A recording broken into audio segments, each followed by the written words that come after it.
100, just a little bit of a dip going into retail sales and initial jobless claims in America. That data starting to pour out.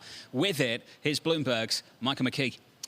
Well, John, we've got some little bit better than expected news on retail sales. Retail sales come in down by 1.8% for July, but up by 0.7% for August. So July a little bit worse than it had been, but August is a little bit better than had been forecast. So we're looking at some decent numbers there. Looking at the jobless claims numbers. So far, Biden hasn't reloaded. Here we go. And we are looking at 332,000. That's an increase of 20,000 from the previous week's revised level of 310. So going in the wrong direction, but maybe somewhat seasonally affected here. Let's look at the retail sales numbers and see what we're getting in terms of movement here.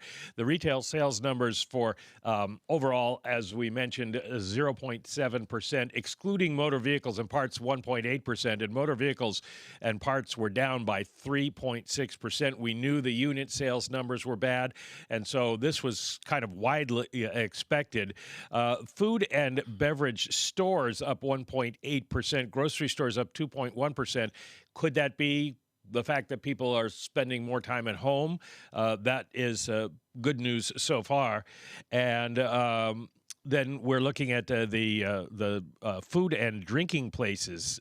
Please tell us no about that. change at all, despite Tom's best efforts, which is a little bit odd because you'd think there'd be a little bit of a gain given the way things have been going.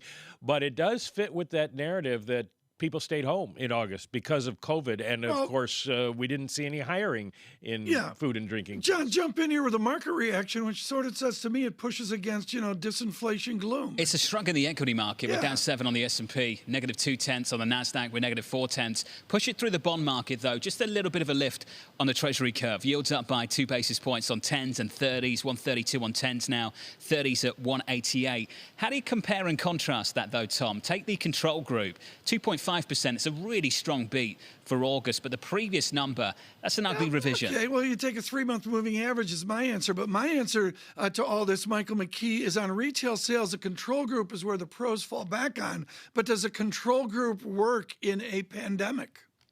It does, because basically the control group takes out things like auto sales because they're reported in the retail sales figures as a dollar number. The government, the BEA, uses unit sales figures. Also, fleet sales of autos go down as business investment in GDP. So they take those things out. And, of course, gasoline we take out because it is so affected by price, although not much this past month, just up 0.2%. The other one we should mention is non-store retailers, up 5.3%. That's a significant Is that like gain. Amazon? Yeah. That's like Amazon and Walmart. How much? All of those. Up 5.3% on the month. So is that a ginormous number? that is a big number. You did it, Lisa. Good job. Yeah, that's me, I'm sure. shifts. You're the one that's always talking about the Amazon boxes, Tom. I will say, though, Mike, just to sort of wrap this up, Tom said something about this idea that this pushes against the disinflationary feel that we had from the CPI report. Is that an accurate characterization? How much can we glean from this? Because on its surface, it feels like that's what it is. Well, it's a marginal change because they don't adjust these numbers for inflation. So if you put inflation into it, they would be slightly smaller. But because of the drop in inflation during the month in many categories, it might be not much of a change to watch for this time. Overall, over the past year and a half, retail sales have been buoyed by inflation.